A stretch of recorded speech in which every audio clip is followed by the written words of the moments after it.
Part A employability skills में total 5 unit है। आज के इस वीडियो में हम डिस्कस करेंगे यूनिट नंबर 1 कम्युनिकेशन स्किल्स के कंप्लीट नोट्स को।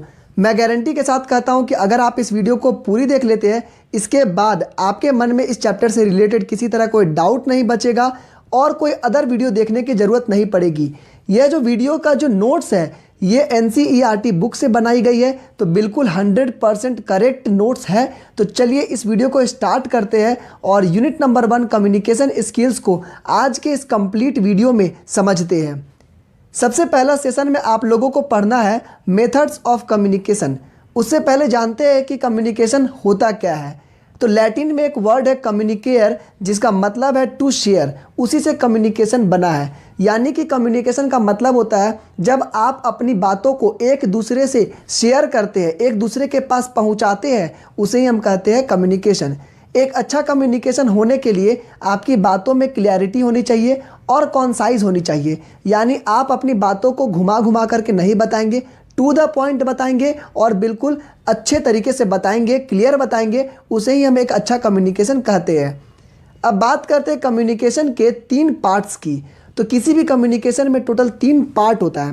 पहला पार्ट होता है ट्रांसमिटिंग। ट्रांसमिटिंग का मतलब हो गया कि मैसेज को भेजना। तो मैसेज को भेजने का काम कौन करता है? सेंडर करता है। तो sender transmit the message through one medium और अनदर। किसी भी मीडियम से सेंडर क्या करता है? अपनी मैसेज को भेजता है, उसे ही कहेंगे हम ट्रांसमिटिंग। उसके बाद आते हैं लिसनिंग। अब सेंडर ने मैसेज भेज दिया तो उसके बाद कोई व्यक्ति होगा जो रिसीव करेगा। तो लिसनिंग का काम कौन करेगा? रिसीवर। रिसीवर उस बात को सुनेगा, समझेगा कि क्या बातें वहाँ पर बताई गई थी। उसके बाद नेक्स्ट आते हैं फीडबैक। जब सेंडर ने रिसीवर को कोई मैसेज भेजा तो उसे कैसे पता चलेगा कि जो मैसेज है करेक्ट पहुंच गया या नहीं पहुंचा? इसके लिए फीडबैक आता है। यानी कि जो रिसीवर है वो बताता है सेंडर को कि आपकी बातें मुझे अच्छे से समझ में आ गई, आपने जो मुझे बताया वो मैंने सुना। तो ये कंफर्मेशन देने के लिए फीडबैक आता है। ठीक है, जब सेंडर ने कुछ रिसीवर को भेजा तो रिसीवर उसको रिप्लाई करता है कि मुझे आपकी बातें समझ में आ गई, यही होता है फीडबैक। तो ये 3 पार्ट होता है कम्युनिकेशन के। नेक्स्ट आते हैं कम्युनिकेशन प्रोसेस में कौन कौन से एलिमेंट्स लगते हैं, कौन कौन सी टर्म्स आते हैं। तो सबसे पहला टर्म आता है किसी भी कम्युनिकेशन में सेंडर का। तो सेंडर वही व्यक्ति होता है जो सबसे पहले कम्युनिकेशन को स्टार्ट करता है और सबसे पहले अपनी बातों को भेजता है। दूसरा क्या होता है? मैसेज। तो मैसेज क्या है? वो इन्फॉर्मेशन जो सेंडर ने भेजना था, जो सेंडर भेजा चाहता था या फिर जो सेंडर ने भेजा, उसे हम कहेंगे मैसेज। तीसरा होता है चैनल। तो अब जो सेंडर है वो मैसेज को तो भेज रहा है, तो किस चैनल से भेज रहा है, किस मेथड से भेज रहा है? जैसे कि वो आपके मोबाइल पे भेज सकता है, वो आपके यूट्यूब से भेज सकता है, वो ईमेल से भेज सकता है, पत्र लिख के भेज सकता है। तो उसके पास अलग अलग चैनल है, अलग अलग मीडियम है, उससे वो मैसेज को भेज सकता है। नेक्स्ट है रिसीवर। अब देखिए मैसेज भेजने का भी काम हो गया, तो अब आता है रिसीवर का काम। तो वो व्यक्ति जो मैसेज को रिसीव करता है, जो सुनता है, समझता है, उसे ही कहेंगे रिसीवर। और फीडबैक क्या होता है? जब रिसीवर ने उस बात को सुन लिया उसके बाद वो रिस्पॉन्स करता है कि मुझे आपकी बातें सुनाई दी, मुझे ये बातें समझ में आई। तो ये कम्युनिकेशन का एलिमेंट्स होता है, प्रोसेस होता है। नेक्स्ट बात करते हैं मेथड्स ऑफ कम्युनिकेशन। तो हम लोग कम्युनिकेशन किस किस तरीके से कर सकते हैं। तो सबसे पहला तो आप कम्युनिकेशन फेस टू फेस कर सकते हैं। उसके बाद आप कम्युनिकेशन बहुत तरह के इनफॉर्मल तरीके से कर सकते हैं, ईमेल के जरिए कर सकते हैं, नोटिस बना सकते हैं, आप बिजनेस की मीटिंग कर सकते हैं। उसके बाद फ़ोन कॉल, मैसेज, न्यूज़लेटर से भी आप कम्युनिकेशन कर सकते हैं। तो कम्युनिकेशन का बेसिक मतलब यही होता है, आप अपनी बातों को एक जगह से दूसरे जगह पहुंचाना, दूसरे व्यक्ति तक पहुंचाना, वही कम्युनिकेशन होता है। तो अलग अलग मेथड है, आप किसी भी तरीके से अपनी बातों को पहुंचा सकते हैं। नेक्स्ट बात करते हैं choosing the right method of communication depends on.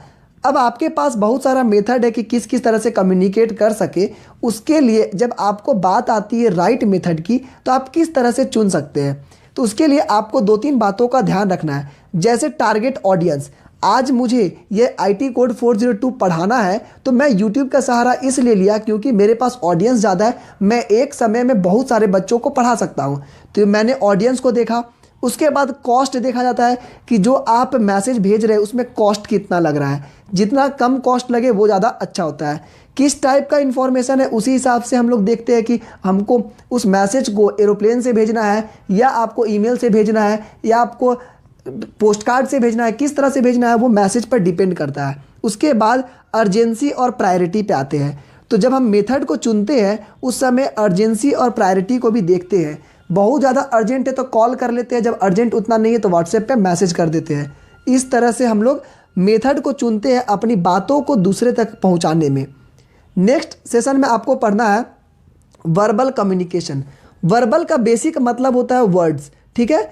ऐसा कम्युनिकेशन जिसमें आपका वर्ड्स का यूज़ होता है, चाहे वो आप बोलने में हो चाहे वो लिखने में हो। दोनों मेथड में जब आप वर्ड्स का यूज़ कर रहे हैं तो वो वर्बल कम्युनिकेशन होगा। बहुत सारे बच्चों को कन्फ्यूज़न होता है कि वर्बल का मतलब बोलना, नहीं, वर्बल का मतलब बोलना नहीं होता। वर्बल का मतलब होता है ऐसा कम्युनिकेशन जिसमें वर्ड्स का यूज़ हो रहा है, चाहे आप लिख करके चाहे आप बोल करके कर रहे हैं, तो ये आपका ऐसा कम्युनिकेशन जिसमें वर्ड्स का यूज़ हो रहा है।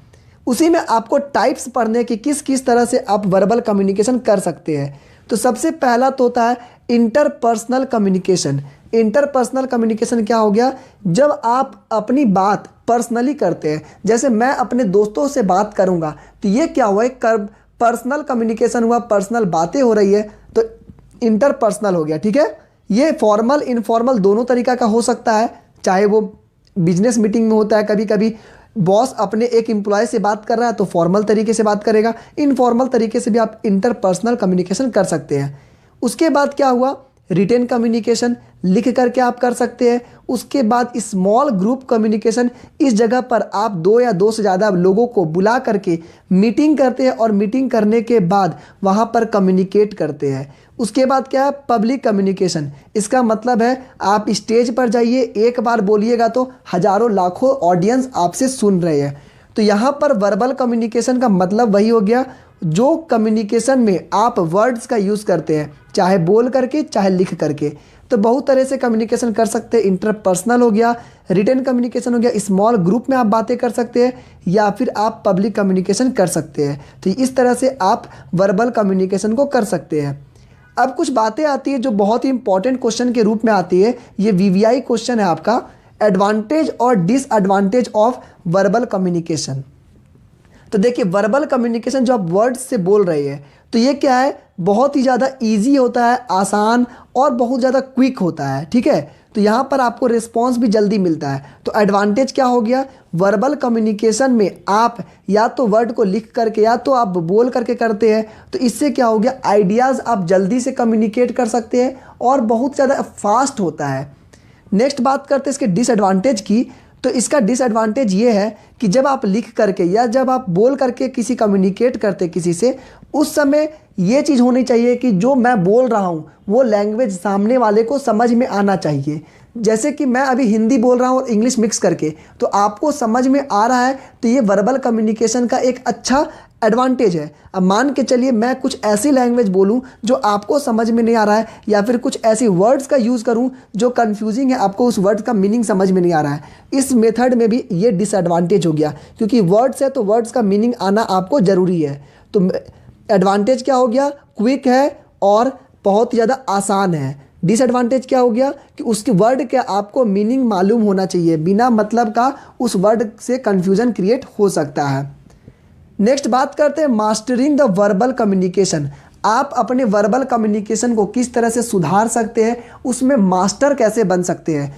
उसके लिए सबसे पहले आपको करना क्या है, थिंक बिफोर यू स्पीक। जब भी आप कुछ बोलते हैं किसी टॉपिक पे, आप स्टेज पे या तो सामने वाले पे बोलने चाहते हैं, उस समय आपको पहले सोचना है, समझना है कि आप क्या बोलने जा रहे हैं, और उसकी तैयारी अगर आप पहले से कर लेते हैं तो ज़्यादा अच्छा है।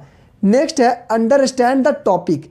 जब आप कुछ बोलने जा रहे हैं उससे पहले आप उस टॉपिक को समझिए। मान के चलिए अभी बजट के बारे में कोई डिस्कशन हो रहा है और आपको बजट का कोई नॉलेज नहीं है, आप मेरे सामने आकर के बजट के बारे में झाड़ रहे हैं, तो इसका मतलब क्या हो गया, वो एक अच्छा वर्बल कम्युनिकेशन नहीं हुआ, वो बस डींगे हाँकना हो गया।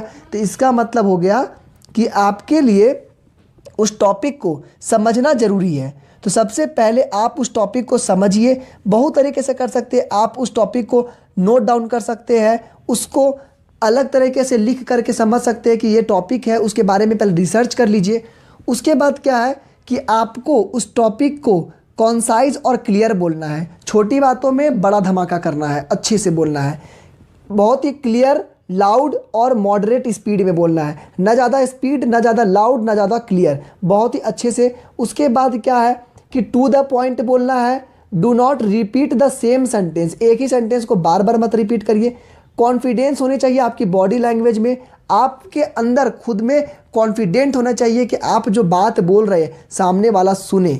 उसके बाद क्या है, आई कांटेक्ट को मेंटेन रखिए और बी फ्रेंडली। कुछ ज़्यादा ही ओवर स्मार्ट बनने की ज़रूरत नहीं है, आपको फ्रेंडली बनना है, बिल्कुल एकदम दोस्त यार की तरह। जैसे मैं कोशिश करता हूं कि जब आप लोगों को समझाऊं तो बिल्कुल फ्रेंड की तरह समझाऊं ताकि आपको समझ में आ जाए जल्दी से। तो ये आपका कुछ कम्युनिकेशन, वर्बल कम्युनिकेशन को स्ट्रॉन्ग करने के लिए, अच्छा करने के लिए कुछ टिप्स दिया गया है। नेक्स्ट है नॉन वर्बल कम्युनिकेशन। तो नॉन वर्बल क्या हो गया, एक ऐसा कम्युनिकेशन जिसमें वर्ड्स का जो यूज़ है वो नहीं होता है, इसमें वर्ड्स होता ही नहीं है। अब आप पूछेंगे ऐसा कौन सा कम्युनिकेशन है जिसमें वर्ड्स ही नहीं होता है, तो बिल्कुल ऐसा भी कम्युनिकेशन होता है जिसमें वर्ड्स नहीं होता है। तो यहाँ पे भी लिखा गया है विदाउट यूजिंग एनी स्पोकन और रिटन वर्ड्स, बिना उसको यूज़ किए भी आप कम्युनिकेट कर सकते हैं। तो यहाँ पे देखिए कुछ इंपॉर्टेंस दिया गया है। जो नॉन वर्बल कम्युनिकेशन है वो डे टू डे कम्युनिकेशन में 55% कंट्रीब्यूट करता है। हम लोग गौर करेंगे कि 55% ऐसा होता है जो हम लोग नॉन वर्बल कम्युनिकेशन करते हैं बिना वर्ड्स के। आगे मैं आपको और भी अच्छे से समझाऊंगा कि बिना वर्ड्स के कम्युनिकेशन आप 55% करते हैं। 38% जो कम्युनिकेशन होता है वो वॉइस टोन पाउजेस से होता है और ओनली 7% ऐसा कम्युनिकेशन होता है जो आपका वर्ड से होता है। बस 7% ही आपका वर्बल कम्युनिकेशन में आता है। अब आते हैं कि जो नॉन वर्बल कम्युनिकेशन है, जो मैं बात बता रहा हूं कि बिना वर्ड्स के कम्युनिकेशन किस किस तरह से कर सकते हैं। तो बिना वर्ड्स के कम्युनिकेशन करने के लिए आप फेशियल एक्सप्रेशन को दिखा सकते हैं। आप अपने फेस के एक्सप्रेशन से कुछ दोस्तों को समझाते हैं, नैन मटक्के होते हैं वो भी आपके फेशियल एक्सप्रेशन से हो गया। पोस्चर से आप अपने हाथों के इशारे से, आप अपने बॉडी लैंग्वेज से किसी आदमी को कुछ बता सकते हैं। गेस्चर ऑफ बॉडी लैंग्वेज, हाथों के इशारे, जो बॉडी के इशारे से आप बहुत कुछ बता सकते हैं दूसरे को। टच से बता सकते हैं। उसके बाद है स्पेस, यानी कि देखिए जब आप किसी से बात नहीं करना चाहते हैं उस समय आप क्या करिएगा, उस व्यक्ति से आप दूरी बना लेते हैं। तो स्पेस जब क्रिएट करते हैं तो क्या हो गया, उसे लग जाता है कि आपको बात करने की इच्छा नहीं है। तो ये भी क्या हो गया, आप अपनी एक तरह से कम्युनिकेट किए वहाँ पे। आई कांटेक्ट हो गया। उसके बाद पैरा लैंग्वेज, इसका मतलब क्या हो गया, आपका टोन, आपका स्पीड और आपका वॉल्यूम ऑफ वॉइस, ये आपका नॉन वर्बल कम्युनिकेशन में आ रहा है। क्योंकि टोन, स्पीड और वॉल्यूम में आपका वर्ड्स का तो कोई काम है नहीं। यहाँ पर आपका देखा जाता है कि किस टोन में, किस स्पीड में, किस वॉल्यूम में बोल रहे हैं। तो नॉन वर्बल कम्युनिकेशन जिसमें आपका वर्ड का यूज़ नहीं होता है, बहुत तरह के से कर सकते हैं। ये कुछ एग्जाम्पल मैंने आपको बता दिया। यहाँ पे कुछ एग्जाम्पल आपको देखना है। विजुअल कम्युनिकेशन, विजुअल कम्युनिकेशन क्या होता है, एक ऐसा कम्युनिकेशन जिसमें आप देख करके कम्युनिकेट करते हैं। ठीक है, बिना बोले, बिना वर्ड्स का यूज़ किए, देख करके। जैसे कुछ साइंस होते हैं, आप रोड पे जाइएगा, नो पार्किंग जोन आपको मिल जाएगा, नो एंट्री का जोन मिल जाएगा, नो मोबाइल का जोन मिलेगा। इस तरह के कुछ कुछ आपको साइंस मिलेगा। उसमें आपको ना तो कुछ पढ़ने की ज़रूरत है, ना कुछ आपको वर्ड्स यूज़ करने की। यहाँ पर आप बस फोटो देख करके समझ सकते हैं। तो यही आपका